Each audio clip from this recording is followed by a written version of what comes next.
Good morning. Today, out of our book, Friends with God, the Story Bible, we're going to read The Great Escape, adapted from Exodus 12:1 through 42, as well as chapter 5, verses 5 through 31. And it's written as an Israelite family. These were dark times. God had just sent 9 terrible plagues over Egypt. Gnats, flies, frogs, hail, you name it. But Pharaoh still wouldn't let God's people, the Israelites, go. And now the 10th and final plague was upon us. Death was coming. But even in the blackest of nights, we had hope.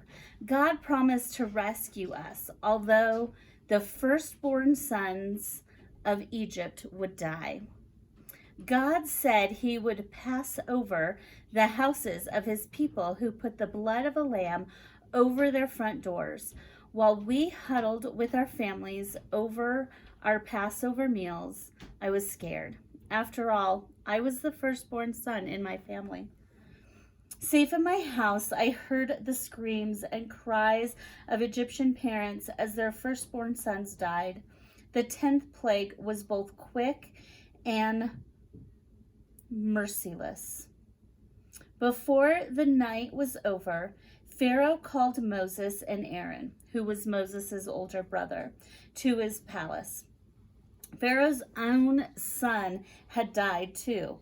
With tears streaming down his angry face, he pointed toward the hills and yelled, "Get out." And just like that, all of us Israelites, more than 1 million of us, quickly packed up our things and hurried out of Egypt. But we weren't safe yet. As soon as we were gone, Pharaoh changed his mind. He loaded up every chariot in Egypt, all his horses, and his entire army, and chased us down. By the time we saw them coming, there was no way for us to escape. We were backed up against the sea with nowhere to run. Of course, we panicked. "Oh no," we shouted. "We're doomed. We've escaped Egypt only to die in the wilderness." "Stay calm," Moses said. "Just stand still and watch God rescue you." As usual, Moses was right. God took care of us again. God's angels went to the back of our camp to protect us. Then the huge pillar of cloud that had been leading us moved behind to block the Egyptians' path. It hovered there all day, and at night it turned into fire.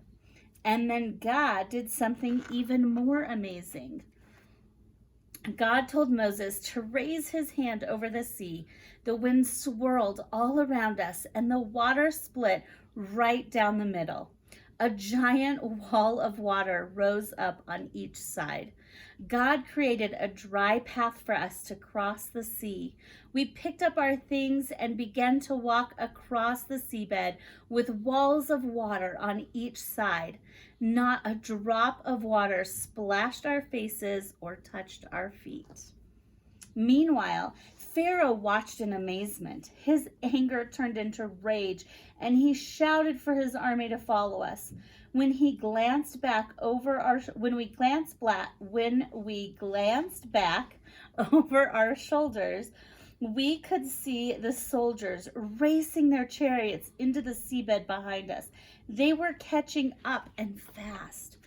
But we kept moving. God was doing something miraculous, and all we could do was push onward.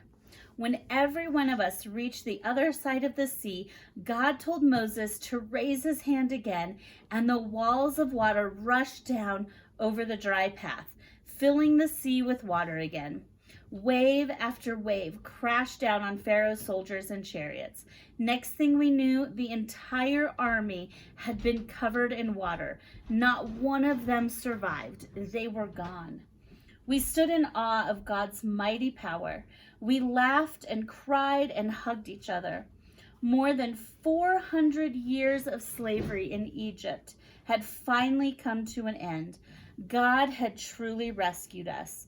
and we were finally free. We're a family. We love each other and grow closer to each other every day. We've gone through some scary times together, from living through that awful night in Egypt to escaping through those giant walls of water. But we stuck together and trusted God. You are a part of a family, and sometimes you go through times that are kind of scary or make you nervous. But God wants you and your family to stick together. As long as you trust God, you can make it. What does it feel like to be afraid? Imagine yourself in a scary situation. Now think of yourself being completely safe. How different does it feel to have no fear? Thanks for watching, friends. We'll see you next time.